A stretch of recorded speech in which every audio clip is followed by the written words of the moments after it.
I have seen your sacrifices in obedience, aka polygamy. Approaching Zion, come follow me. Doctrine and Covenants 129 to 132. Okay, getting to the meat of the gospel here. I think you said polygamy. I think everyone just clicks the off button or whatever it is you do on YouTube these days to switch videos. Abort.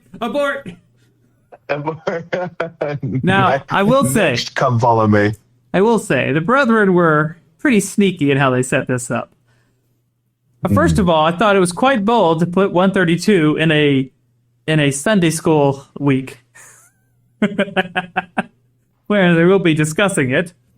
But then, as we got into it, we realized it's the last section of the 4 here, so it's almost guaranteed that in every Sunday school lesson, you won't get that far, because section 129 to 131, it's got all these just delicious little doctrinal nuggets that can take their own, can almost be a class into themselves, right? You can go down roads and explore things. So they get to say, well, we didn't shy away from the issue, but they also set it up so it's like guaranteed it won't come up.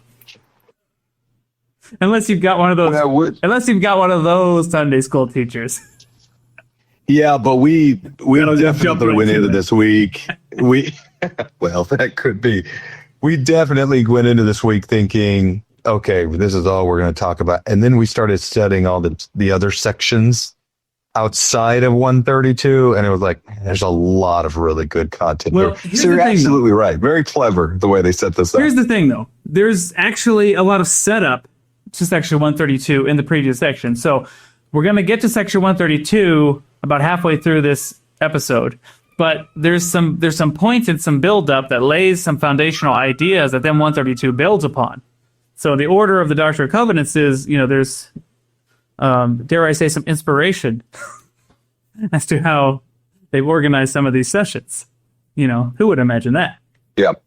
Well, and I think before we even get into the rest of the episode today, I think we just need to lay out for people, like, you and I, we are not afraid to broach any topic when it comes to the gospel and to the Lord's restored church. Once again, polygamy is no different. We're going to be honest about it. We're going to be truthful about it. We might be a little lighthearted at times about it because that's just our nature and our way, and we're ever working on that. The old light-mindedness. Yeah, that's a hard one to kick. It is a hard one, especially for you and me. But the bottom line is we're really going to focus on what the Lord says, the context the Lord provides, and not get caught up in the cultural interpretations and feelings that have developed over the last 150 years or so since this has really been something in practice. Like, we don't care about that.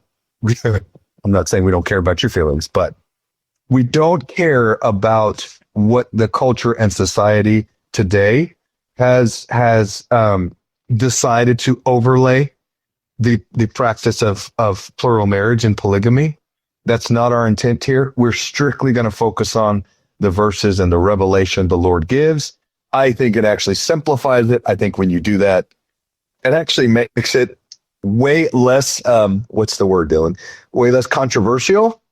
And that's it. And we're just going to say, look, this is what it is. That's our hot take. And that's just, our hot take is polygamy. It's not that big of a deal. All right. Like, it's not, of all the things to worry about, like, you're going to worry about Brigham Young having a couple wives.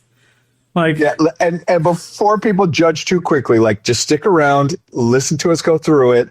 I think we have rationale to support our perspective, but yeah. Thank you for watching. If you found this content spiritually enlightening, please like, comment, and subscribe. Like the gospel, these little things make all the difference, and it helps the algorithm push out better content for everyone to enjoy on YouTube.